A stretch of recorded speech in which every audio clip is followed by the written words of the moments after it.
Hello everyone, aku Zayan, videographer sekaligus editor sekaligus yang megang segmen review anime mahasiswa. Selamat datang di segmen yang selalu ditanya-tanya sampai kita pada gedek, apalagi kalau bukan konten curhat. Di konten curhat kali ini sebenarnya aku ngisi berdua sama Pak Bos, tapi Pak Bos ada schedule dadakan, jadi konten curhat kali ini yang maunya full joke jadi semi serius. Sorry children. Awalnya kita ada topik untuk bahas keresahan kita di awal tahun 2026 ini, terutama di event-event yang diadakan kemarin-kemarin. Tapi ya kali aku bahas sendiri kan. Jadi gimana kalau kita langsung aja ke pertanyaan-pertanyaan dari netizen? Pernah nggak punya pengalaman gak enak waktu interview sama cosplayer? Misal ada yang ganggu. Pernah, yang paling gena ada dua. Yang satu Dalbofest, yang satunya lagi Utsuru. Keduanya sama-sama di Malang. Waktu itu kita dapat perlakuan yang kurang baik, terutama Dalbofest. Jadi aku kalau diajak ke event Malang sekarang, rada mikir-mikir. Tapi aku sering ngaca sama diriku, bisa jadi kitanya aja yang kurang sopan, atau bisa jadi pertanyaan kita kasih tahu pas briefing. Di kita orang di sini biasa aja, tapi buat mereka itu sensitif sekali. Makanya sekarang kalau habis event itu minimal kita kumpul bentar sebelum cabut, kita ngadain evaluasi. Siapa tahu ada unek-unek untuk dibicarakan biar sampai rumah nggak kepikiran. Kenapa outfit kalian di event aneh? Aneh nggak ya? Tapi izinkan aku jawab pertanyaan ini di POV ku. Jadi yang namanya orang itu kan belajar dari kesalahan, bukan? Kita tidak akan melakukan kesalahan sampai tidak melakukan kesalahan. Jadi waktu itu aku liputan di event Koizuru, aslinya Dewan doang. Pas day itu aku datangnya dadakan karena adikku mendadak pengen nyoba gimana rasanya event. Berangkat jam 7 malam lagi. Otomatis aku berangkat apa adanya dong, sandalan, kaosan. Nah, pas aku cabut itu di lift, aku tuh ketemu mbah manajer, mbah siapa pokoknya. Aku itu ketemu pas di dalam pokoknya. Dia negur aku, wawancari orang kok kaosan sampai sandalan sih mas. Mulai dari situ, setiap aku ngevent, aku pakai sepatu dan aku selalu ready minimal baju hem di jok. Jalan-jalan, aku tuh sering diikutin anomali gak jelas setiap aku closing take. Lah kan aku pengen lihat konser di panggung kek, jajan kek, tapi anomali-anomali ini ganggu banget sumpah. Akhirnya aku mutusin untuk gimana kalau semi cosplay aja. Sejak saat itu aku pakai jas kalau event, boh jadi anak sezuran atau Alan Wake, dengan maksud biar bisa adaptasi sama cosplayer, dan itu berhasil. Ya udah, nggak sesering sebelumnya lah pokoknya. Pernah nggak kesel sama yang diwawancara? Kalau ini biasa lah ya, cuma kita itu kadang agak sedih sama mangkel. Kalau misalnya nggak punya jawaban, pas briefing nolak kita nggak apa-apa, nggak usah lanjut. Moro-moro pas mulai take, aduh, aku blank mas, nggak tahu. Aku itu kasihan sama netizen yang udah request pertanyaan untuk ditanya, malah dijawab gitu. Sing duwe ajajok iku sopo? Yang punya ajajok ya, yang sering kalian lihat di setiap konten kita. Siapa lagi? Ceritain hal random yang sering terjadi di kehidupan lu berdua. Karena Pak Bos nggak ada, berarti aku ya. Kalau dari aku itu, aku sering dicurhati orang random. Nggak hanya di event, tapi di jalan juga. Seringnya di event sih. Dari yang sepele sampai masalah keluarga, kebanyakan masalah pacaran. Contoh, mas, aku kesel sama pacarku soalnya dia selingkuh. Loh, kamu tahu dari mana dia selingkuh? Bisa aja itu teman ceweknya. Nggak tahu sih. Terus gimana? Kamu udah ngobrol sama dia?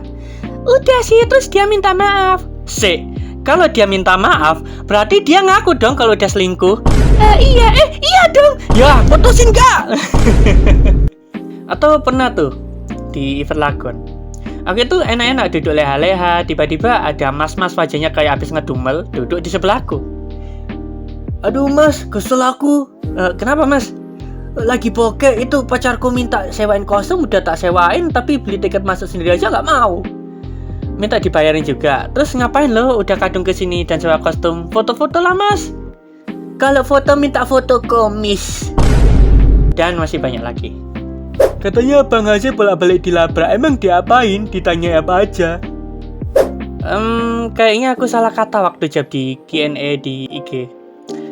Dilabraknya tuh bukan dihajar atau gimana ya. Lebih ke ditanyain tapi tanyanya tuh nggak enak. Digituinnya tuh pernah 2 kali di event Ganbate tahun 2025. Tapi kalau dilabrak perkara cewek di event, saya pernah, Pak. Dan itu memorable buat saya karena pertama kali saya dilabrak masalah cewek yaitu di event Amai Fest. Waktu itu gini ceritanya. Aku itu lagi setting kamera, MC-nya sini. Nah, lagi proses. Pas aku lagi setting, ada orang berdiri di sampingku. Nggak salam, nggak duduk, atau apa kayak tiba-tiba tanya 3 pertanyaan. Bagi sampean gimana? Terus, sampean itu pertama kali ketemu kapan sama di mana? Sama, iku siapanya sampean? Namanya orang lagi sibuk nyeting kamera, tiba-tiba ditanya gitu, ya siapa sih yang nggak kesel? Akhirnya aku jawab. Ya, buatku ya kayak aku waktu masih muda dulu, nyari kesempatan, bedanya aku nggak pernah dapat kesempatan itu, makanya aku ngasih dia kesempatan. Terus, aku pertama kali ketemu itu di Lipo tahun 2023, yang ngadakan juga EO yang sama. Waktu itu ya, aku wawancarai dia, terus kami tatap-tatapan, udah gitu aja. Terus aku siapanya, ya coba tanya sendiri. Di situ, dia diem, langsung tak dedes lah. Kenapa? Sampai suka tak sama. Terus dia gelagapan, terus pergi. Gobloknya, aku itu nggak lihat dia sama sekali. Pokoknya dia tinggi, suaranya nggak ngebas ya nggak cempreng. Ya, kali aja kalian kenal. Masih ada keinginan untuk tulisan Azazak apa gimana, Bang? Jujur. Loh, ya nggak tahu, tanya Pak Bos. Aku di sini sebagai yang megang review anime, yang videografer sementara emang tak pegang sampai nemu kandidat yang tepat. Tapi jujur, aku sendiri udah males ketemu bocil-bocil stan syndrome kayak si. Lalu ini ada pertanyaan dari minta pendapat atau pandangan lo Bang sama idol-idolan yang makin menjamur.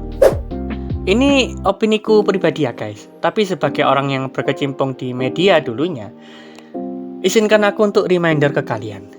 Kalau kalian punya OSI, ngidol untuk hiburan, it's okay. Tapi tolong diingat, idol itu mereka dilatih untuk menyenangkan hati semua orang. Nggak semuanya murni, tapi emang settingan. Terus nek kamu sering ceki, sering ketemu, terus merasa deket sama doi, it's just your feeling. Terus perlu diingat, karena mereka emang dilatih untuk menyenangkan hati semua orang, aman untuk berasumsi kalau masing-masing dari mereka punya caranya sendiri untuk memikat. Yang paling mudah adalah membuat narasi. Boh di sosmed, boh di saluran WA, banyak terapannya. Kalau mau bahas ini, aslinya panjang dan makin dalam bahasannya, mungkin kita bikin pembahasannya di video yang berbeda. Apakah dengan tahunnya catatan-catatan ini tidak menutup kemungkinan masih bisa kepincut? Iya, contohnya saya. Sekarang saya sudah sadar Bapak, sudah nggak kentir lagi. Gimana caranya Azazak bisa balik modal? Kan event ada yang bayar. Kita nggak pernah balik modal mas, kita sering boncos malah. Jadi media partner aja mas, biar potong anggaran. Enggak, justru kalau jadi media partner, otomatis kebebasan berpendapat kita jadi terbatas. Ini lucu nih. Bang, tutorial cara ngomong sama cewek di event dong. Gue gak pede OVT duluan. Pertama, balik ke kamu dulu sendiri. Berhentilah langganan OnlyFans, berhentilah nonton hentai atau nonton bokep. Mulailah keluar rumah. Belanja di pasar, minimal beli apa kayak di toko dekat rumah. Pasti tuh yang jual anaknya yang punya toko, dan pasti cewek. Dan orang-orang seperti mereka, pasti kamu akhirnya punya referensi bahasan. Udah deh, sisanya di penampilan. Kalau di event, yo yang rapi, yang harum, dan terakhir jangan berekspektasi tinggi-tinggi. Semoga bisa membantu. Anime dangdut Indonesia kok nggak lanjut bang?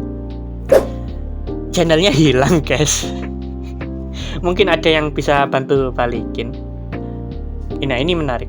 Apakah sosmed berpengaruh buat perkembangan mahasiswa? Nih dari aku pribadi nggak seberapa berpengaruh. Malah menurutku sosial media itu nggak baik buat kesehatan. Aku pribadi menyadari itu pas aku nyoba naruh tulisanku di sosial media. Ini jadi apa sih pikirku? Aku jadi punya rasa senang dan euforia hanya karena mendapatkan like dari orang lain. Ditambah lagi, bersosial media itu kan sudah jadi bagian dari pekerjaanku. Jadi aku memandangnya kayak, oh, sosial media itu secara engineering buat orang lain jadi suka sama yang awalnya dia nggak suka. Buat orang jadi ingin mendapatkan sesuatu yang dia nggak perlu.